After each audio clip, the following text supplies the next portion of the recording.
صوت الحق والحقيقة ما بقطع. اسمعوني.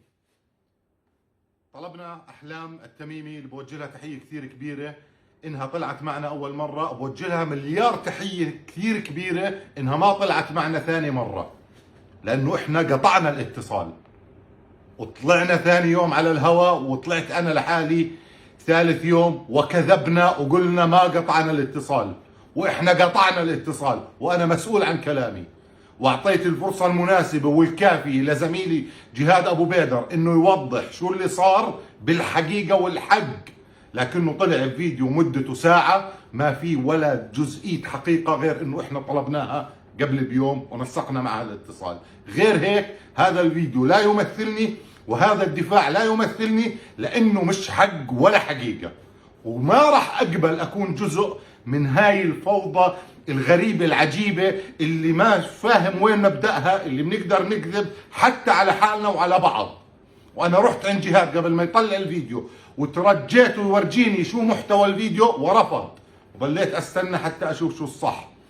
مؤسستي اللي بوجه لها تحية كثير كبيرة، وانا عارف انه كلامي راح يزعل كثير ناس مهمة بالنسبة لي، لكن الحق اهم منك ومني، لانه بالنهاية ما بصير احنا نكذب على حالنا وكمان نوهم الناس ونكذب على الناس. احنا لا علينا مؤامرة ولا متعرضين لمؤامرة ولا حدا بيعمل على فينا مؤامرة ولا احلام التميمي متخبية. احلام التميمي انا بدي اقول لكم ليش مش راضي تطلع، لانه انا الصدمة الكبيرة بدي احكي لكم اياها، انه المعد اللي الله يعطيه العافية بعد ما سكرنا الاتصال مع احلام التميمي قالها احنا قطعنا الاتصال، بعدين بقول لك ليش صارت شغله. طب شو الشغله يا زلمه؟ انا احكي لي اياها شو الشغله، احكي لي انا ليش بتخبوا وبتكمكروا على الموضوع وكانه سر؟ طب مش انا جزء من هاي المشكله؟ احكوا لي اياها شو صار على الهواء، انا بحكي لكم شو صار على الهواء.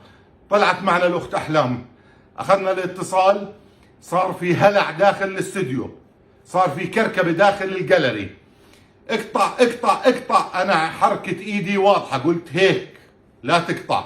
زميلي اشر بايده اقطع، ما نضحك على بعض، وهذا الاشي مكاشفينه بين بعض ومعترفين فيه، لكن الناس ما بتعرف فيه. ما بصير نمكيج الامور، ما بزبط. امهاتنا نسبت، خواتنا نسبت، نسواننا نسبت، اهالينا نسبوا، ابهاتنا نسبوا، عشان ايش؟ عشان ما في زلمه يطلع يقول قطعنا الاتصال.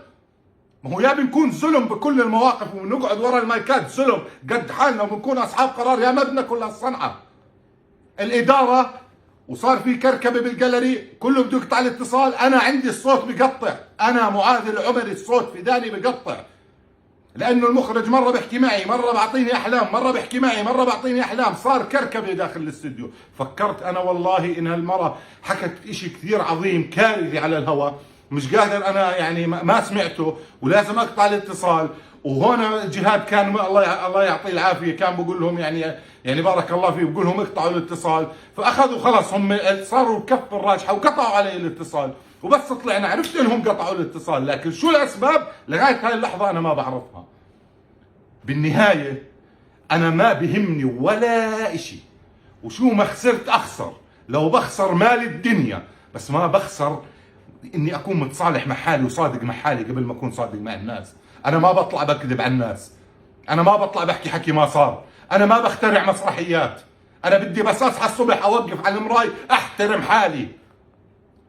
احنا قطعنا الصوت وقطعنا الاتصال، والصوت كان يقطع لكن ما كان يقطع عبث.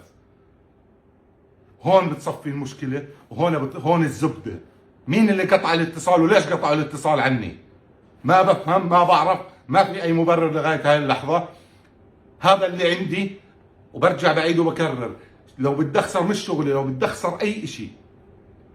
واحلام حره، بنت احرار، اصيله مأصله، وما رضيت تطلع وقالت موضوع الاذاعه لا يعنيني، انا معها لا يعنيها، لانه احنا قطعنا الاتصال. وسلامتكم.